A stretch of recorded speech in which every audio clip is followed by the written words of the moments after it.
Hello नमस्कार साथियों, स्वागत है आप सबका आपके अपने YouTube चैनल गौरव ज्ञान धारा पर। साथियों, अपन पढ़ रहे थे पशु परिसर का पार्ट सेकंड, जिसमें एनिमल और हस्बेंड्री जो है वो शामिल है। उसमें अपने नस्लें पढ़ी, दूध पढ़ा। आज अपन नया एक चैप्टर है, छोटा ही चैप्टर है, वो अपन पढ़ेंगे। जैसा कि आपको दिख रहा होगा, देखिए आज अपन पढ़ेंगे जैविक अपशिष्ट पदार्थों का प्रबंधन। छोटा टॉपिक है लेकिन प्रश्न इससे बन सकता है। तो जैविक जो अपशिष्ट होते हैं वो क्या होता है, अपशिष्ट क्या होते हैं, किस प्रकार से इनका प्रबंधन किया जा रहा है, निस्तारण कैसे इसका किया जाता है। बिल्कुल छोटा टॉपिक है, तो आराम से अपन इसको डिस्कस करेंगे। तो चलिए वीडियो को शुरू करते हैं। देखिए,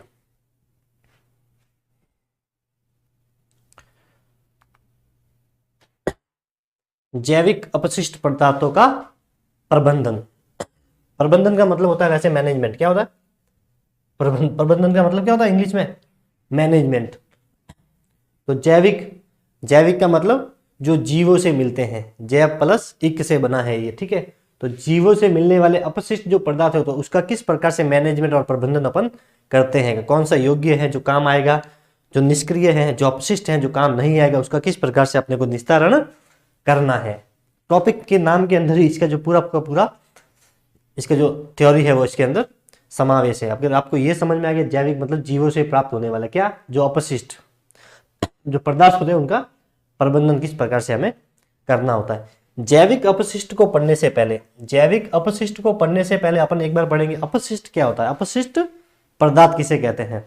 तो देखिए, मान लीजिए किसी भी प्रकार का अपन कोई काम कर रहे हैं, क्या कर रहे हैं, कोई भी बिजनेस कर रहे हैं, कोई भी धंधा कर रहे हैं। तो जो फैक्ट्री होती है बड़ी बड़ी, कैसी भी फैक्ट्री हो, चाहे वो कांच की हो जाए या कपड़े जो रंगने की फैक्ट्री हो जाए, लोहे के बड़े बड़े कारखाने हो जाए, रसायन उद्योग हो जाए, सब में क्या होता है, अपशिष्ट पदार्थ जो है वो अंत में हमेशा किसी ना किसी का प्रकार का अपशिष्ट पदार्थ जो है वो निकलता ही है। किसी भी प्रकार का उद्योग होगा, उसमें किसी में ज्यादा होगा, किसी में कम होगा, किसी में उपयोगी होगा, किसी में ज्यादातर में अनुपयोगी होता है। अपशिष्ट पदार्थ हमेशा जो है निकलता है। तो क्या हो जाएगा, किसी भी प्रक्रम यानी कि किसी भी व्यवसाय में अंत में जो अनुपयोगी जो सामान बचता है उसे ही अपन बोलते हैं अपशिष्ट पदार्थ। तो किसी भी प्रक्रम के अंदर उपयोग के बाद जो अनुपयोगी जो सामान बचता है उसे ही अपन बोलते हैं वेस्ट पदार्थ, या जिसे बोलते हैं अपशिष्ट पदार्थ। ये इसकी डेफिनेशन है। किसी भी प्रक्रम के अंदर, किसी भी कार्य में, प्रक्रम मतलब कोई भी कार्य, मतलब कार्य से यहाँ मतलब आप व्यवसाय मान सकते हैं, उद्योग मान सकते हैं, कि अंत में बनने वाले अनुपयोगी पदार्थ, ऐसा पदार्थ जो अपने काम का नहीं है, या उत्पाद या अनुपयोगी पदार्थ या अनुपयोगी उत्पाद, जो वो क्या कहलाता, अपशिष्ट कहलाता। क्या कहलाता, अपशिष्ट। अपन अपने टॉपिक है जैविक अपशिष्ट, ध्यान रखना। अपशिष्ट से अपना प्रश्न नहीं आएगा, लेकिन जैविक अपशिष्ट याद होने से पहले अपने को यह भी पता होना चाहिए कि अपशिष्ट किसे कहते हैं। तो अपशिष्ट याद हो जाएगा तो जैविक अपशिष्ट अपने को अच्छे से याद हो जाएगा। इसमें वैसे ही अपन 2 या 3 मिनट ही लेंगे, ज्यादा टाइम इसमें नहीं लेंगे, क्योंकि अपना टॉपिक है जैविक अपशिष्ट जो यहाँ से शुरू होगा। तो अपशिष्ट समझ में आ गया, मतलब कौन सा भी अपन बिजनेस कर रहे हैं, कौन सा भी कार्य कर रहे हैं, उसमें जो उपयोगी सामान है उसके अतिरिक्त जो अनुपयोगी जो सामान, जो पदार्थ, जो उत्पाद बच रहा है उसे अपन बोलते हैं अपशिष्ट पदार्थ। क्या बोलते हैं, अपशिष्ट पदार्थ। अपशिष्ट पदार्थ 2 प्रकार का होता है, एक ठोस होता है और एक तरल होता है। एक ठोस होता है और तरल होता है। एक द्रव्य के फॉर्म में होता है, जैसे रंगाई कर रहे हैं कपड़ों की, तो कपड़े रंगने के बाद उसका जो केमिकल होता है वो लिक्विड फॉर्म में होता है, रसायन इसमें आ जाएगा। ठोस अपशिष्ट, जैसे लोहे का कारखाना, तो छोटे छोटे जो उसके लोहे के टुकड़े हैं वो इसमें ठोस रूप में आ जाएंगे। तो अपशिष्ट कितने प्रकार का होता है, 2, ठोस और तरल। जो पानी और लिक्विड फॉर्म में होता है वो तरल, और जो ठोस सॉलिड फॉर्म में होता है वो ठोस। तो ये अपने टॉपिक नहीं है, फिर भी आपको ध्यान रखना है। अपना टॉपिक शुरू होगा यहाँ से कि जैविक अपशिष्ट पदार्थ किसे कहते हैं। तो इजी है, अपशिष्ट समझ में आ गया, जैविक अपशिष्ट भी समझ में आ जाएगा। अपशिष्ट तो वही कि किसी भी कार्य में उपयोगी सामान के बाद जो अनुपयोगी जो कचरा रह जाता है उसे अपन बोलते हैं अपशिष्ट पदार्थ। यहाँ पे सिर्फ आगे लिखा हुआ है जैविक, मतलब जैविक का मतलब है जैव धन इक, यानी कि जीवों से जो अपशिष्ट पदार्थ प्राप्त होता है उसे बोलते हैं जैविक अपशिष्ट। ये किससे प्राप्त होता है, जीवों से। और जीवों से अपना मतलब है यहाँ पर कोई भी जीव, ठीक है। पशु हो सकता है, जीव से यहाँ मतलब है मैं पशु, पशु में सब आ जाएंगे, ठीक है। तो जीवों से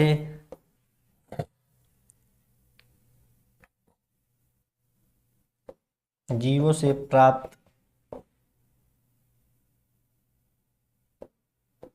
अपशिष्ट, जीवों से प्राप्त अपशिष्ट पदार्थ, जीवों से प्राप्त अपशिष्ट पदार्थ, जीवों से प्राप्त अपशिष्ट पदार्थ को, जीवों से प्राप्त अपशिष्ट पदार्थ को जैविक अपशिष्ट कहते हैं। क्या बोलते हैं? जैविक अपशिष्ट, जैविक अपशिष्ट कहते हैं, जैविक अपशिष्ट कहते हैं। ये जीवों से प्राप्त होता है तो बस सीधा सा है जैविक अपशिष्ट, जीवों से प्राप्त अपशिष्ट पदार्थ को जैविक अपशिष्ट कहते हैं। अभी अपशिष्ट कौन सा? तो जीवों से कौन सा अपशिष्ट प्राप्त होता है? तो जीवों से पशु है, उसकी डेथ हो गई तो वो अपशिष्ट हो गया। क्या हो गया? अपशिष्ट हो गया। किसी का कोई हड्डी है पशु की तो हड्डी भी क्या हो गई? जैविक अपशिष्ट हो गई। उसकी खाल है, जैविक अपशिष्ट में आ जाएगी। उसका रक्त है, उसकी हड्डी है, ये सब क्या आ जाएगा? जैविक अपशिष्ट। मूत्र होता है, लिक्विड फॉर्म में आ जाएगा क्या? उसका मूत्र है। पशुशाला है, दुग्धशाला है, इनको जब साफ करते हैं तो इनका जो लिक्विड यानी जो पानी जाएगा, कास्टिक सोडा से इसे धोया गया है या किसी भी शोधक से इसे साफ किया है, फिनाइल, लाल दवा, तो वो सब जो आएगा किसमें? जैविक अपशिष्ट। क्यों? लाल दवा जैविक अपशिष्ट नहीं होगी, लेकिन पशुशाला को जो साफ करेंगे, पशुओं से संबंधित कचरा उसमें से बाहर निकलेगा, इसलिए उसे जैविक अपशिष्ट की श्रेणी में रखा जाएगा। ये अपने को ध्यान रखना है। तो सिंपल सी परिभाषा है कि पशुओं से जिस भी प्रकार का अपशिष्ट प्राप्त होता है उसे जैविक अपशिष्ट कहते हैं। अब ये कितने प्रकार का होता है? तो ये 2 प्रकार का होता है। कितने प्रकार का होता है? 2 प्रकार का। एक बार इसे लिख दो, स्क्रीनशॉट ले लीजिए, फिर इसको हटा देते हैं। हटा दे। जैविक अपशिष्ट के प्रकार दे रखा, देखिए। तो जैविक अपशिष्ट के प्रकार पूछे कितने प्रकार होते हैं? तो 2 प्रकार होते हैं। कितने प्रकार होते हैं? 2 प्रकार। कितने प्रकार होते हैं? 2 प्रकार के होते हैं। 2 प्रकार के होते हैं। पहला इसमें होता है ठोस। क्या होता है? ठोस जैविक अपशिष्ट, ठोस जैविक अपशिष्ट। एक होता है ठोस जैविक अपशिष्ट और दूसरा रहेगा अपना तरल। क्या रहेगा? तरल जैविक अपशिष्ट। अपशिष्ट भी 2 और जैविक अपशिष्ट भी 2 प्रकार के होते हैं। इसमें भी ठोस और इसमें भी तरल। वो के वो, सिर्फ वहां पे अपशिष्ट था, यहाँ पे अपने को जैविक शब्द जो है वो जोड़ना है और अपने टॉपिक में जैविक अपशिष्ट ही दे रखा है। तो जैविक अपशिष्ट के प्रकार पूछे तो 2, ठोस जैविक अपशिष्ट और तरल जैविक अपशिष्ट। अब ठोस जैविक अपशिष्ट में क्या आएगा? पशु से गोबर भी आएगा। क्या आएगा? गोबर आएगा। गोबर आएगा और क्या आएगा? उनकी हड्डी। क्या आएगी? उनकी हड्डी। तो हड्डी भी कैसी है? आएगी, ठोस अपशिष्ट में आएगी। इसके अलावा रक्त। क्या आएगा? रक्त, यानी कि उनका ब्लड, खून इसमें आएगा। सॉरी, रक्त नीचे वाले में आएगा, ठीक है। लेकिन सूखने के बाद जो रक्त होगा वो इसमें आएगा, धब्बे, ठीक है।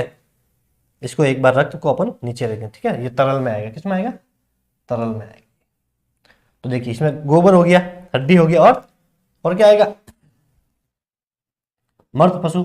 मृत पशु, कोई मरा हुआ पशु है तो वो भी इसमें आ जाएगा।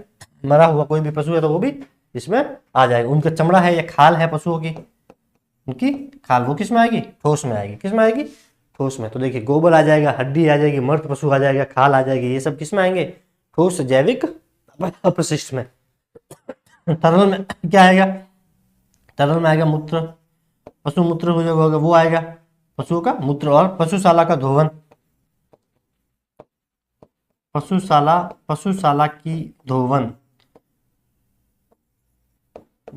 पशुशाला के धोवन से अपने को याद रखना है कि पशुशाला धोने के लिए जो लिक्विड काम में रहते हैं वो, तो पशुशाला भी जीवों से संबंधित है, तो इससे इसकी जो सफाई करेंगे वो भी क्या होगा?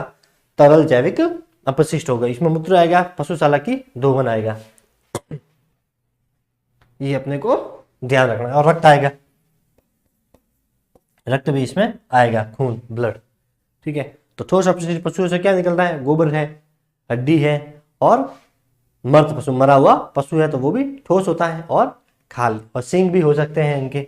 मृत पशु में सारे आ गए, लेकिन और लिखना चाहो तो यहाँ पर सींग आ जाएंगे, सींग आ जाएंगे और इनके खूर आ जाएंगे। क्या आ जाएंगे? खूर आ जाएंगे। ये सब ठोस अपशिष्ट में शामिल ठीक है। और मूत्र पशुशाला की जो धोवन होती है, रक्त होता है, ये तरल अपशिष्ट। तो अपशिष्ट कितने प्रकार के होते हैं? 2, ठोस और तरल, ये दोनों आपको याद हो जाएंगे, बिल्कुल इजी है ये।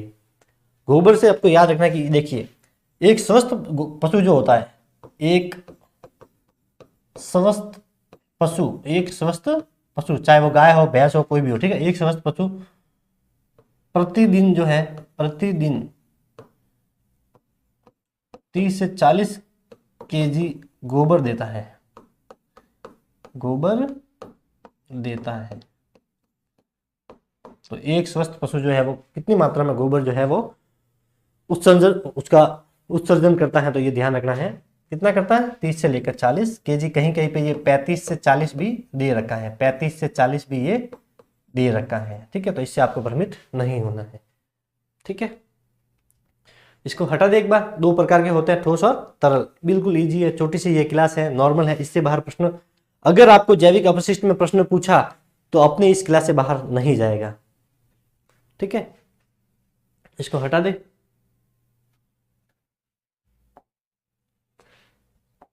अब ये पढ़ ही रहे थे, अब प्रकार में एक और है, ये भी आपको याद रखना है। क्या याद रखना है? तो जैव निम्नीकरण, जैव निम्नीकरण अपशिष्ट, जैव निम्नीकरण अपशिष्ट होता है एक, और एक होता है अजैव। क्या होता है? अजैव, अजैव निम्नीकरण, अजैव निम्नीकरण अपशिष्ट, अजैव निम्नीकरण अपशिष्ट। तो ये दोनों आपको याद रखने हैं। कैसे याद रखना है, क्या याद रखना है, तो वो मैं आपको बता रहा हूं। कुछ विद्यार्थी कमेंट करते हैं कि सर जैसे आप ये जैविक अपशिष्ट पढ़ा रहे हो तो इससे रिलेटेड जो भी है वो एक ही क्लास में हमें बता दीजिए, फिर क्या नोट्स बनाने प्रॉब्लम रहती है, जो पॉसिबल नहीं हो पाता है। हो सकता है मैं यहाँ पे पढ़ा रहा हूँ सब कुछ आपको बता दूँ, लेकिन बाय द वे मेरे को कल या परसों और कोई ऐसी बात याद आ जाए जो इससे संबंधित हो और महत्वपूर्ण हो, तो उसको मैं जो है दूसरी क्लास में वापस बताता हूँ। तो वो उनको क्या है कि एक पेज के ऊपर नोट्स बना लिए, पेज भर गया, दूसरे पेज से नेक्स्ट चैप्टर बनाते हैं, तो जगह नहीं होती तो वो लिख नहीं पाते। तो आपको उसी पेज पे लिखने की जरूरत नहीं है। जो भी एक्स्ट्रा फैक्ट बताता हूँ वो कॉपी के साइड में ऊपर कहीं भी लिख के रख सकते हैं, या फिर हर नोट्स बनाओ ना जिस भी टॉपिक के, उसके लिए 1 या 1.5 पेज एक्स्ट्रा या कम से कम आधा पेज रिजर्व करके छोड़ दो। हो सकता है कभी आप भी पढ़ोगे, आपको नई नई बातें मिलेगी पढ़ने को, अलग अलग किताबें पढ़ोगे ना, सब में अलग अलग मिलेगा, तो कोई इंपॉर्टेंट फैक्ट मिल जाए। इसीलिए नोट्स ऐसे बनाओ कि हर टॉपिक के पीछे थोड़ा सा स्पेस रखो, वहां पे एंट्री कर लो। कुछ ये भी बोलते कि सर आप यहाँ पे आज पढ़ाया वो कल वापस रिपीट मत करो, ठीक है। तो रिपीट इसीलिए करते हैं ताकि आपको जो है याद हो जाए, बार बार बोलने से क्या होता है, याद होता है, ठीक है। देखिए जैव निम्नीकरण अपशिष्ट क्या होता है? जैव निम्नीकरण अपशिष्ट, तो वे अपशिष्ट पदार्थ, वे अपशिष्ट पदार्थ जिनका क्या हो जाता है, अपघटन हो जाता है। अपघटन कैसे? कि मान लीजिए कि कोई पशु मर गया, पशु क्या हो गया, पशु मर गया, उसकी डेथ हो गई। अब इस पशु को अपन ने जला सकते हैं इसे, तो इसका अपघटन हो जाएगा। इसे अगर गड्ढा खोद के अंदर डालेंगे तो इसका जो है अपघटन हो जाएगा। क्या हो जाएगा? अपघटन हो जाएगा। क्या हो जाएगा? अपघटन, अपघटन।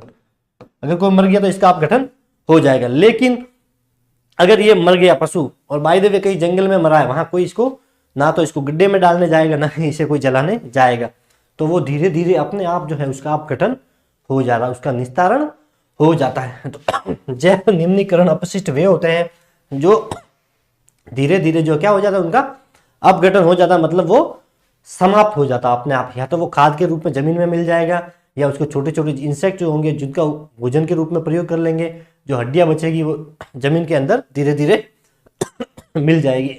रेत कैसे बनती है? बड़ी बड़ी चट्टानें होती है, उनसे टकराते हैं छोटे छोटे कंकड़ और धीरे धीरे उनसे रेत बनती है। उसी तरह अगर पशु मर गया, अगर उसने उसको नहीं जलाया या उसे नहीं दफनाया, तो धीरे धीरे जो है प्रकृति में उसका अपघटन अपने आप हो जाता है। तो ऐसे पदार्थ जिनका अपघटन जो है वो हो जाता है, वो आते हैं जैव निम्नीकरण अपशिष्ट के अंदर। जैसे मरा हुआ पशु इसमें आ सकता है, मरा हुआ पशु, उसकी हड्डी इसमें आ सकती है, उसके सींग इसमें आ सकते हैं, उसके खूर इसमें आ सकता है, और उसका रक्त इसमें आ सकता है, ठीक है। तो हर किसी भी जीव का वो शरीर या बॉडी का वो पार्ट जो अपने आप अपघटन हो जाता है, अपना शरीर जो है ना ये अपने आप अपघटन हो जाता है। ध्यान रखना, मनुष्य हो जीव जंतु हो, उसका शरीर कैसा है, जैव निम्नीकरण अपशिष्ट के अंतर्गत आता है, क्योंकि उसका अपघटन हो जाता है। क्या हो जाता है? अपघटन उसका हो जाता है। तो ये अजैव निम्नीकरण, देखिए जैव लिखा हुआ है मतलब जीवों किससे संबंधित, अजैव मतलब जो जीवों से संबंधित नहीं है। तो अजैव निम्नीकरण में वे आते हैं जिनका अपघटन जो है वो नहीं होता है। कौन सी चीजें जो हजारों साल पड़ी रहती है, अपघटन ही नहीं हो पाता उनका, तो इसमें ध्यान रखना। इसमें क्या आएगा? इसमें आएगा अपना, इसमें आएगा प्लास्टिक आएगा। क्या आएगा? प्लास्टिक। सबसे हानिकारक चीज होती है प्लास्टिक आएगा इसमें। पॉलीथीन आएगा। क्या आएगा? पॉलीथीन। पॉलीथीन का कभी निस्तारण नहीं होगा इसमें। और इसके अलावा एक लिख दीजिए, आगे लिख देता हूं मैं, कांच आएगा। क्या आएगा? क्या आएगा? कांच। तो जैव निम्नीकरण जो जीवों से संबंधित है, मतलब मनुष्य हो सकता है, जीव जंतु हो सकते हैं, ठीक है, जो जीवित है वो जैव में आएंगे। तो इसका अपघटन जो है वो हो जाता है, चाहे कोई मनुष्य करे या कोई इंसान, कोई दूसरा व्यक्ति उसका करे। अगर नहीं भी करेगा तो भी धीरे धीरे जो है, जैसे जैसे टाइम कंज्यूम होगा, उसका अपघटन जो है वो होगा, निश्चित रूप से होगा। लेकिन अजैव निम्नीकरण वो वे वस्तुएं जो अजैव में होती है, कुछ ऐसी होती है जिसका अपघटन हो जाता है, ठीक है, लेकिन कुछ ऐसी होती है जिनका बिल्कुल अपघटन नहीं होता। तो वो ध्यान रखना कि अजैव निम्नीकरण कौन से अपशिष्ट आते हैं? तो वे अपशिष्ट पदार्थ जो सैकड़ों वर्षों तक जो है प्रकृति के अंदर उसका अपघटन नहीं हो पाता, उन्हें जैव निम्नीकरण अपशिष्ट की श्रेणी में रखते हैं। और ये पूछ ले कि कांच जो है या प्लास्टिक जो है या पॉलीथीन जो है, ये किस प्रकार का अपशिष्ट है? तो अजैव निम्नीकरण अपशिष्ट है। या पूछ ले हड्डी कैसा है? तो जैव निम्नीकरण अपशिष्ट है। वहां अपन ने पढ़ा था कि ठोस और तरल, क्या पढ़ा था? ठोस और तरल, वो याद तो रखना ही है। उसमें तो आपको पता चल भी जाएगा। ठोस मतलब जो भी वस्तु ठोस है, जैसे ये है, ये ठोस है। ये मेरे पास पेन है, ये कैसी है? सॉलिड है। अपना हाथ देख लीजिए, ठोस है। और तरल मतलब लिक्विड, जो पानी की फॉर्म में होता है, पेट्रोल डीजल होता है, जिस प्रकार दूध होता है, ठीक है। तो ये तो आपको याद हो जाएगा, लेकिन ये आपको इंपॉर्टेंट है, कभी कभी इनसे प्रश्न बन सकता है। अगर जैविक अपशिष्ट से प्रश्न बनेगा तो ये इंपॉर्टेंट रहेगा, ठीक है। अच्छा सा ये मैटर है, अच्छी है, इससे बाहर आपका प्रश्न नहीं जाएगा। इसको एक बार आप जो है इसकी शॉट ले लीजिए ताकि मैं इसे हटा सकूं। कुछ बच्चे बोलते हैं कि सर आपकी राइटिंग समझ में नहीं आ पाती, तो क्या रीज़न है? एक्चुअली बोर्ड थोड़ा डिजिटल है और ज़्यादा यूज मैंने किया नहीं है, तो धीरे धीरे जो हैंड राइटिंग है वो सही होगी। आज मेरे हिसाब से मैंने सही लिखा है थोड़ा सा, ठीक है। हटाए। तो अपशिष्ट प्रकार कितने होते हैं? 2। अपशिष्ट को याद रखना है, किसी भी कार्य को करते हैं जो भी कचरा बचता है वो अपशिष्ट होता है। जैविक अपशिष्ट जो जीवों से प्राप्त होता है, कितने प्रकार का होता है? 2, ठोस और तरल। फिर उसके बाद अपने को याद रखना है जैव निम्नीकरण अपशिष्ट और अजैव निम्नीकरण। जैव मतलब जो जीवों से प्राप्त होते हैं, हड्डी, बाल, सिंग, खूर, ठीक है, सब बॉडी का कोई भी अंग, खून, ये अपघटन अपने आप हो जाता है। और अजैव में जिनका अपघटन नहीं होता, प्लास्टिक है, पॉलीथीन है और कांच है। ये तीनों आपको याद रखने हैं, इंपॉर्टेंट यही है। अब है कि जैविक अपशिष्ट का निस्तारण। देखिए, जो जैविक अपशिष्ट जो अपन ने पढ़ा था, उसका निस्तारण कैसे करना है, मतलब जो बच जाते हैं अपशिष्ट, उसे जो है किस प्रकार से उसको खत्म करना है, मतलब जलाकर करना है या जमीन के अंदर उसे दबाकर या दफनाकर खत्म करना है, किस प्रकार से इसे अपन निस्तारित कर सकते हैं। देखिए, सबसे पहले है कंपोस्टिंग। कौन सी है? कंपोस्टिंग। ये अपने स्कूल में भी अपन ने पढ़ रखा है। एक होता है कंपोस्टिंग, एक होता है वर्मी कंपोस्ट। वर्मी कंपोस्ट जो होता है ये केचुए से बनता है। किससे बनता है? केचुए से, कछुआ नहीं, केचुए से, ठीक है। पहले कंपोस्टिंग देख लेते हैं। कंपोस्टिंग में क्या होता है? देखिए, जो पशु है उसका गोबर है, क्या है? गोबर है, पशु का गोबर है। इसके अलावा जिस भी उसका गोबर है या जो खेत है वहां पर पेड़ पौधे की पत्तियां भी पड़ी रहती है, तो ये सब क्या होता है, जब आपस में पड़े रहते हैं तो ये 1-2 महीने के बाद ये सड़ जाता है। क्या हो जाता है? सड़ जाता है। और ये खाद के रूप में प्रयोग में लिया जाता है, इसे ही बोलते हैं कंपोस्टिंग।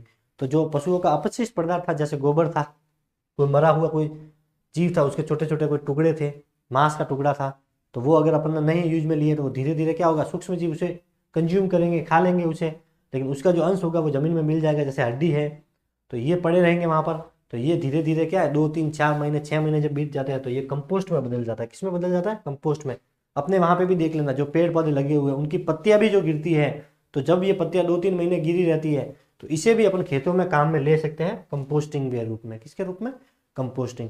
तो सबसे मुख्य तत्व इसमें कंपोस्ट में गोबर का प्रयोग किया जाता है। पशुओं से ज्यादातर अपशिष्ट गोबर प्राप्त होता है, तो उसका प्रयोग कंपोस्टिंग में करते हैं खेत में उर्वरक के रूप में। वर्मी कंपोस्ट, तो वर्मी कंपोस्ट और कंपोस्ट दोनों एक जैसे हैं। वर्मी कंपोस्ट बनता है केचुए से। किससे बनता है? केचुए से। तो वही पशुओं का जो भी अपशिष्ट है, मूल मूत्र है, इनका गोबर है, ठीक है, उन सबको वो पड़ा रहता है। तो उसमें क्या होता है, धीरे धीरे दुर्गंध आती है। दुर्गंध आएगी तो 1-2 महीने बाद क्या होगा, वहां पे केचुए होते हैं। वैसे आजकल तो वर्मी कंपोस्ट जो है ये अलग से इसकी खेती होती है। वर्मी कंपोस्ट की पर्टिकुलर अलग अलग सैकड़ों एकड़ के अंदर केचुए जो है वो लाए जाते हैं और मिट्टी के अंदर जो है इसे डाला जाता है। फिर ये मिट्टी को खाते रहते हैं और इससे जो है जो अपशिष्ट पदार्थ केचुए निकालते हैं उसको वापस खेतों में काम में लिया जाता है और महंगा ये बिकता है। ध्यान रखना, वर्मी कंपोस्ट अलग से खेती की जाती है, केचुओं को पाला जाता है वहां पर।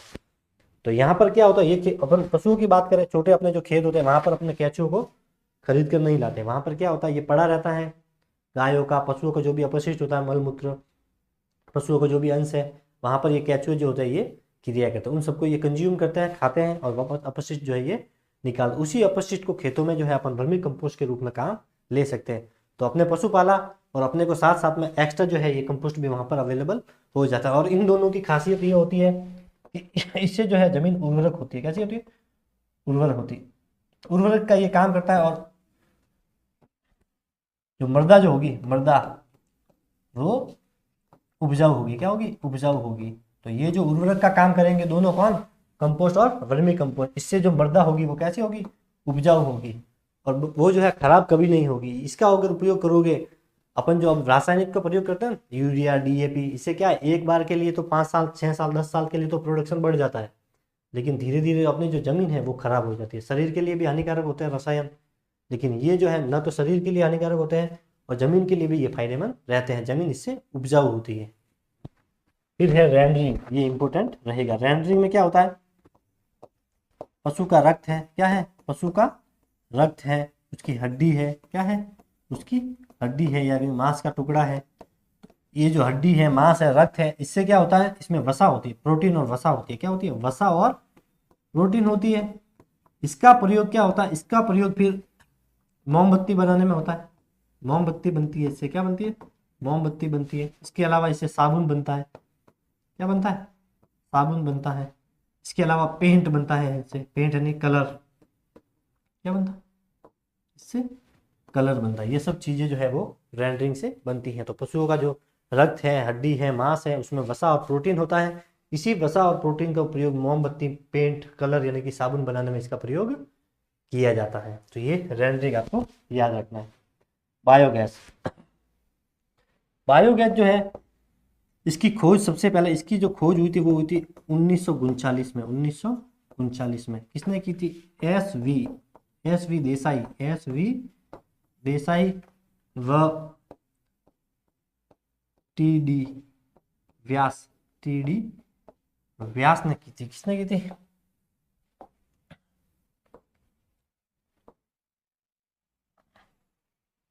एस वी देसाई और टी डी व्यास ने बायोगैस की खोज की थी। कब की थी? तो 1939 में। इसे हटाना पड़ेगा, एक बार लिख दो इसे स्क्रीनशॉट। अपन पढ़ रहे थे बायोगैस, ये इंपॉर्टेंट रहेगा प्रश्नों में, वेरी इंपॉर्टेंट है बायोगैस। बायोगैस से प्रश्न बन सकता है। खोज होगी थी इसकी। ये इससे पर्यावरण प्रदूषण नहीं होता। क्या नहीं होता है? पर्यावरण प्रदूषण रहित गैस है। पर्यावरण प्रदूषण रहित गैस है। पर्यावरण प्रदूषण रहित गैस है। पर्यावरण प्रदूषण क्यों नहीं होता है? तो जो बायोगैस जो होती है इसमें क्या क्या होता है, देखिए इसमें होती है मीथेन होती है। क्या होती है? मीथेन, जिसे अपन बोलते हैं CH4 भी इसे बोलते हैं। मीथेन की मात्रा होती है इसमें 60% होती है। कितनी होती है? 60। इसके अलावा इसमें होती है CO2 कार्बन डाइऑक्साइड, इसकी मात्रा होती है इसमें 30%। कितनी होती है? 30%। इसके अलावा इसमें होती है नाइट्रोजन। क्या होता है? नाइट्रोजन की मात्रा होती है इसमें लगभग 5 से लेकर 10%। और इसमें एक होता है हाइड्रोजन। क्या होता है? हाइड्रोजन की मात्रा लगभग 1% के आसपास इसमें रहती है। तो ये भी आपको याद रखना है कि बायोगैस में कौन कौन सी जो है गैस पाई जाती है। मीथेन होती है, कार्बन डाइऑक्साइड CO2 होती है, नाइट्रोजन और हाइड्रोजन। सबसे ज्यादा इसमें जो होती है वो मीथेन होती है, 60%। इसीलिए ये पर्यावरण प्रदूषण गैस है, क्योंकि मीथेन जो है ये जब जलती है तो इसमें धुआं नहीं आता। मीथेन के जलने मीथेन के जलने पर धुआं नहीं आता, और धुआं नहीं आता इसीलिए ये पर्यावरण प्रदूषित रहित गैस है। तो कौन सी गैस है पर्यावरण प्रदूषित रहित है? बायोगैस। कौन सी गैस? बायोगैस। इंपॉर्टेंट रहेगा, इसका सूत्र भी याद रखना। इसमें सबसे ज्यादा कहाँ होती है? मीथेन। तो मीथेन का सूत्र होता है CH4। कितनी मात्रा होती है? 60%। कार्बन डाइऑक्साइड की 30%। ये दोनों इंपॉर्टेंट रहेंगे। इसकी खोज 1939 में SV देसाई और TD व्यास ने की थी। ये मीथेन के बारे में है, जो कुछ फैक्ट है जो आपको याद रखने हैं। मीथेन के बारे में ये कुछ फैक्ट है जो आपको याद रखने हैं। और ठीक है, गोबर का इसमें प्रयोग होता है। गोबर से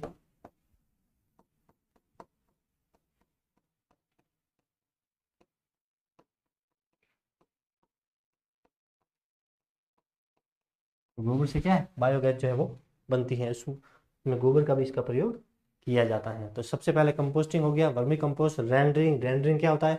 पशुओं की जो हड्डियां होती है, जो मांस के टुकड़े होते हैं, उसमें क्या होती है? वसा होती है। इसके अलावा प्रोटीन होती है। उससे ही क्या प्रयोग करते हैं? उसका मोमबत्ती बनाने में, साबुन बनाने में, पेंट यानी कि कलर बनाने में उसका प्रयोग होता है। वर्मी कंपोस्ट वही कछुए वाला, कछुओं को पाला जाता है, वो अपशिष्ट निकालते हैं, उसका प्रयोग खेती में करते हैं उर्वरक के रूप में। कंपोस्टिंग में भी वही, जब सड़ जल जाता है गोबर और मूत्र, ठीक है, तो उसका प्रयोग भी खाद के रूप में, कंपोस्टिंग के रूप में करते हैं। बायोगैस हो गया। फिर आगे देखिए, इसे हटा दूं मैं। ठोस पदार्थों को निस्तारण। ठोस पदार्थ में क्या आ जाएगा? ठोस पदार्थ में आ जाएगा गोबर, आ जाएगा मृत पशु, आ जाएगा मृत पशु में सारा हो जाएगा। ठीक है, मृत पशु, मरा हुआ जो पशु है। तो इसका निस्तारण कैसे होगा? इसका निस्तारण करने के लिए अपने को गड्ढा खोदना पड़ेगा। क्या खोदना पड़ेगा? गड्ढा, और उसके अंदर इसे दफनाना पड़ेगा। कभी कभी इसको जलाकर भी जो है वो निस्तारण करते हैं, लेकिन इसको गड्ढा खोदकर उसके अंदर इसका निस्तारण करते हैं। पशु की जो मृत्यु होती है उसके लिए 2 मीटर का गड्ढा खोदना पड़ता है। कितना? 2 मीटर का गड्ढा खोदना पड़ता है। कितना? 2 मीटर। छोटा जीव है तो 2 मीटर। मान लो कोई गाय मर गई, भैंस मर गया, ऊँट मर गया, तो 2 मीटर में थोड़ी आएगा। उसके लिए तो बड़ा जो गड्ढा है उसकी जरूरत पड़ेगी। तो यहाँ पे इंपॉर्टेंट बात यह है कि पशु की मृत्यु होने पर कितना गड्ढा खोदना चाहिए? तो 2 मीटर, कम से कम 2 मीटर होना चाहिए। अगर बड़ा पशु है तो इससे बड़ा गड्ढा भी अपन खोद सकते हैं, लेकिन अगर छोटा भी है, ठीक है, तो उसके लिए कम से कम 2 मीटर का तो गड्ढा होना ही चाहिए। मतलब कहने का मतलब ये है कि 2 मीटर से छोटा गड्ढा जो है पशुओं को दफनाने के लिए नहीं खोदना चाहिए। 2 मीटर से गहरा 5 से 7 10 हो सकता है, लेकिन 2 मीटर से कम नहीं होना चाहिए। ये मैं बताने की कोशिश कर रहा हूँ। तो गोबर, मृत पशु, इसका कि निस्तारण कैसे होगा? जलाकर भी हो सकता है, जलाकर, या फिर इन्हें दफना कर या दबाकर, भूमि में दबाकर इनका निस्तारण करते हैं। तरल अपशिष्ट में क्या आ जाएगा? इसमें मूत्र आ जाएगा पशुओं का, मूत्र, और पशुशाला की धोवन आ जाएगी। क्या आ जाएगी? पशुशाला की धोवन। पशुशाला की धोवन मतलब पशुशाला को साफ करने के लिए जो केमिकल, जो रसायन प्रयोग में लेते हैं, उन सब की धोवन। और मूत्र होगा इसका विसर्जन का, इसका करेंगे अपन जल स्रोत से दूर। कहां पर इसका निस्तारण करेंगे? जल स्रोत से दूर जो है इनका निस्तारण अपने को करना पड़ेगा। क्यों करना पड़ेगा दूर? जल स्रोत से दूर। और कैसे करेंगे? तो इसमें भी गड्ढा खोदकर, गड्ढे में इसका निस्तारण करेंगे, लेकिन जल स्रोत जो है उनसे दूर। मान लीजिए कि पशुओं का जो अपशिष्ट है, मतलब पशुशाला की जो धोवन है या जो मूत्र है वो फैला हुआ है, अगर अपन इसको गड्ढा खोद के तालाब के पास में डाल देंगे तो ये क्या? लिक्विड है, जमीन में जाएगा, धीरे धीरे अंदर फैलता है, फैलेगा। तो यही जो है मूत्र या जो केमिकल होगा, जो रसायन होगा पशुशाला साफ करने का, ये धीरे धीरे तालाब में फैल जाएगा, और ये जो जलाशय है वो प्रदूषित हो जाएगा। क्या हो जाएगा? प्रदूषित। और पानी भी वहां पर खराब हो जाएगा। इसीलिए ठोस होता है तब तो उसको पास में दबा के रख सकते हैं, लेकिन लिक्विड फॉर्म में होता है, इसीलिए इसको जलाशय से दूर, जल स्रोत से दूर जो है इसे गड्ढा खोद करके निस्तारित इसे करना चाहिए। मृत पशु का निस्तारण कैसे कर सकते हैं? तो सबसे मृत पशु का वही दबाकर या फिर इसे जलाकर। क्या है? जलाकर। और दबाने के लिए कम से कम 2 मीटर का गड्ढा खोदना है। अगर बड़ा पशु है तो इससे जो बड़ा भी गड्ढा अपन वहां पर खोद सकते हैं, उसमें कोई प्रॉब्लम नहीं है, लेकिन कम से कम 2 मीटर का गड्ढा तो होना ही चाहिए। जैव चिकित्सकीय अपशिष्ट क्या होता है? देखिए, एक बार इसे साफ करना पड़ेगा मुझे, हटा दूं। जैव चिकित्सकीय अपशिष्ट जो है ये इंपॉर्टेंट रहेगा। जैव चिकित्सकीय अपशिष्ट जो है ये किससे प्राप्त होता है? जैव चिकित्सकीय, चिकित्सक मतलब हॉस्पिटल से, तो पशु हॉस्पिटल से, पशु चिकित्सालय से, पशु चिकित्सालय से ये प्राप्त होते हैं। पशु चिकित्सालय में गए तो वहां पे जो अपशिष्ट होगा उसके सबसे पहले अपन क्या करेंगे, उसको एकत्रित करेंगे। क्या करेंगे? एकत्रित करेंगे, इसको इकट्ठा करेंगे। इकट्ठा कर लिया उसे, फिर क्या करेंगे, इकट्ठे किए हुए को अलग अलग करेंगे। कैसे करेंगे? अलग अलग डिवाइड करेंगे। जैसे कि प्लास्टिक है उसे अलग कर दिया, जो भूमि में दबाने योग्य है उसे अलग कर दिया, जो जलाने योग्य है उसे अलग कर दिया, जो रिसाइकल के रूप में वापस काम आ सकता है उसे अलग कर दिया। तो सबसे पशु चिकित्सालय में गए, फिर उसे एकत्रित किया, फिर उन सभी जो उसका जितना भी अपशिष्ट है उसे एकत्रित किया था, उन सबको अलग अलग डिवाइड कर दिया। कांच अलग, बोतल अलग, प्लास्टिक अलग, जो जलाने योग्य है वो अलग, रिसाइकल वाले अलग, उन सबको अलग अलग कर देंगे। और फिर इसका क्या करेंगे? निस्तारण करेंगे। फिर इसका क्या करेंगे? निस्तारण। यहाँ पे इंपॉर्टेंट बात यह है कि कोई पशु मर जाता है, उसका अंग काट लिया, सींग काट लिया, पैर काट लिया, तो पशुओं के जो अंग होते हैं उसको डालने के लिए जो हॉस्पिटल के अंदर जो डस्टबिन अलग अलग लगे होते हैं, बीन, ठीक है, उसको डालने के लिए पीले कलर के पीले बीन का प्रयोग करते हैं। पीले बीन, बीन मतलब पीले पात्र का प्रयोग करते हैं। पीले पात्र का प्रयोग करते हैं। कैसे पात्र का प्रयोग करते हैं? पीले पात्र का प्रयोग करते हैं। पशुओं के अंग टूटने पर उसे डालने के लिए पीले कलर की एक बाल्टी होती है जो डस्टबिन के जैसे ही होती है, उसमें डालते हैं। और अपने घर का जो कचरा होता है उसके लिए जो डस्टबिन होता है वो हरे रंग का होता है। कैसा होता है? हरे रंग का। तो ये आपको याद रखना है। इसकी एक सारणी दे रखी होगी शायद, देखिए। ये गोबर का उपयोग बाद में करेंगे, ये नहीं, देखिए वही सारणी जिसकी मैं बात कर रहा था। तो ये इंपॉर्टेंट रहेगा। देखिए, लेबोरेटरी वर्क डिस्कार्टेड मेडिसिन। इसके अलावा ये पशुओं के अंग देख लीजिए, ये पशुओं के फेफड़े हैं, ठीक है, किडनीज है और ये लीवर है। ये सब जो किसमें डालेंगे? पीले करेंगे। और अपन पढ़ रहे हैं पशुपालन, तो पशुओं से संबंधित ही पूछेगा, इसलिए ये इंपॉर्टेंट है। मैं बार बार इस पर फोकस कर रहा हूँ। किसमें डालते हैं?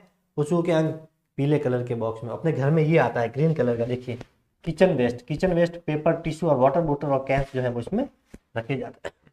इसके अलावा सीरिंज, ग्लव्स और प्लास्टिक जो वेस्ट होता है वो रेड कलर का जो बीन होता है उसमें रखे जाते हैं। इसके अलावा देखिए, कांच जो होता है, जो मेटालिक होता है, ठीक है, एंटीबॉटल जो वायल्स होती है वो इसमें रखी जाती है, जो कांच के सारे बने होते हैं। तो कांच अगर है तो उसका कहाँ पर निस्तारण करेंगे? तो नीले कलर में। पशुओं के अंग का पीले कलर में।